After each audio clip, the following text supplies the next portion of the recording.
I'm Ewing, and I was an intern at Resurrection Presbyterian Church with Pastor Chris Smith, and I feel like this internship was extremely formative for me, so it's kind of hard to know where to even begin with it, because I feel like I'm thinking about church planning completely differently, than what I did at first. My experience was somewhat unique in that I was already not just in town, the church where I was working, but I was also already working at the church as the lead musician, and so we already had some patterns in place for meeting and that kind of thing, and this was more of bringing a completely different focus to it. So I think that had some drawbacks, but also had a lot of benefits, because we were able to start some things that I can actually carry out even past the internship. I'll talk more about that in a minute, but I guess the first thing that I would say about the internship itself was that it really was a church planting internship. That was written on the literature, and we took that pretty seriously from the beginning, and so that was really beneficial for me.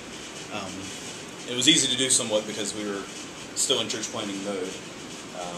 We've been meeting for a year and a half, a little more, and in a non-traditional PCA kind of area. So we're still, trying to grow. We're still very much in church planning mode, and so that was a focus from the beginning. The reading that I did, read several books related to evangelism, church planning, ecclesiology. Those types of things were very related, and also just the experience that Chris made it for me was very much church planning.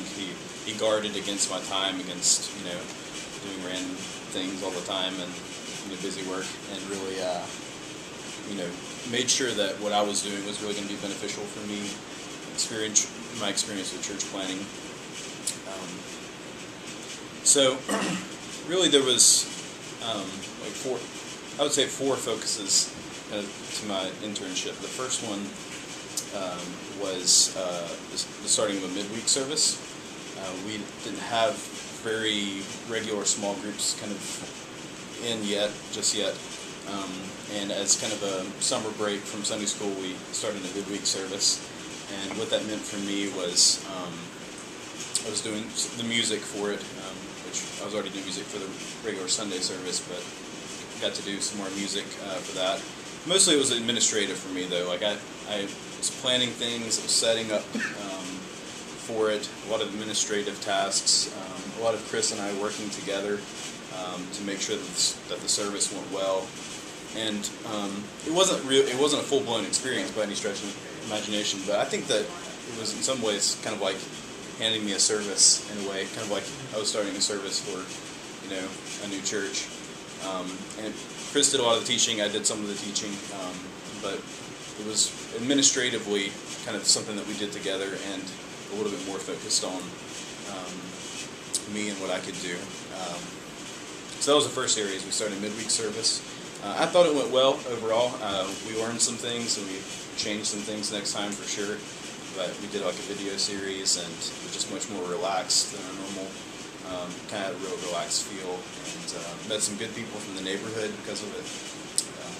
So that was our first area. The second one was kind of like a community focus of being in Carondelet, which is the township where the church is.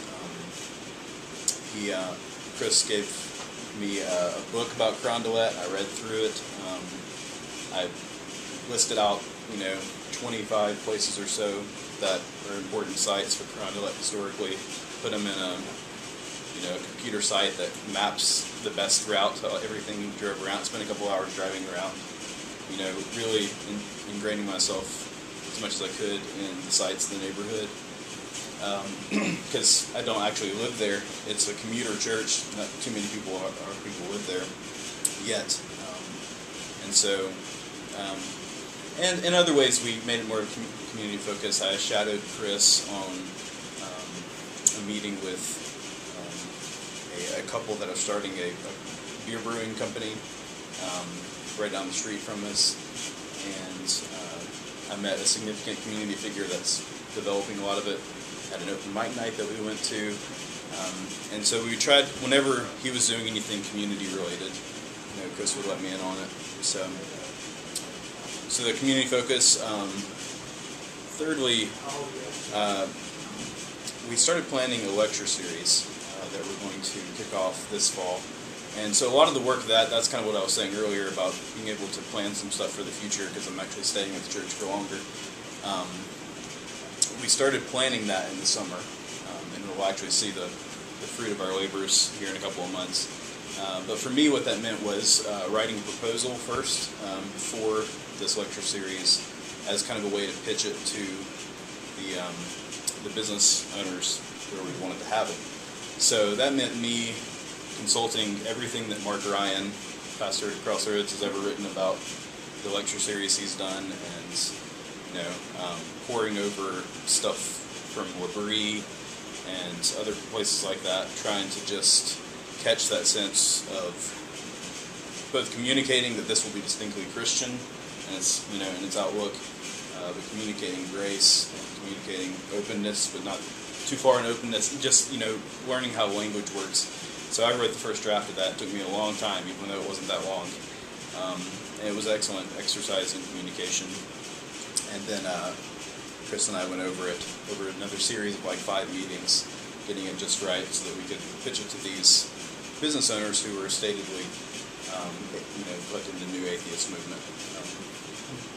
So we did that, and praise the Lord, last week we pitched it to them, and they not only accepted it, but they seemed really excited about it. And that's much credit given to Chris and the way that he presented it, but I was thankful for the experience too, to kind of be in on that and working on that throughout the summer. And we're excited to see it happen. It's going to be starting in October. Probably first week in October. First week in October. And then the last area was worship, and it seemed somewhat obvious I was already doing that. But I think that the internship really did help us in our planning for worship. I lead the music every week, and we would meet once every week, once every 2 weeks or so. Probably would characterize it somewhat haphazard before this. Not really all the time, but we were both trying to figure each other out. We hadn't been doing it for very long at all. And having spent a lot more time with Chris this summer, I understand a lot more, his vision, understand how he spends his time, so I understand a lot more about him. He understands a lot more about me, what my gifts are, my passions are for the music and so forth. So it was really valuable, I think, for worship as well. And even though it wasn't specifically church planning related, it really helped us work as a team a lot better. So those are the things that I knew I was getting into. And there were a few surprises, too, that really worked out to be great. First surprise was a really pretty deep relationship with a single guy in his mid-30s who has been coming it's probably about 50%, attendance at the church. Definitely would say he went to our church and was somewhat committed, but not frequently not there, I'd say. I met with him once, just intending to meet with a string of people, and he was just kind of one person on my list. And it went well, and asked if he wanted to meet again. And he said yes, and he expressed interest in wanting to meet regularly and go through a book, perhaps. So I was definitely open to doing that. So I chose Reason for God, Tim Keller, just something to go through, because he's real interested in apologetics and that kind of stuff too, even though he's sometimes wavering a little bit in his own beliefs. So I thought that would be a nice in between. It might shore up some of his own doubts and also give him some tools.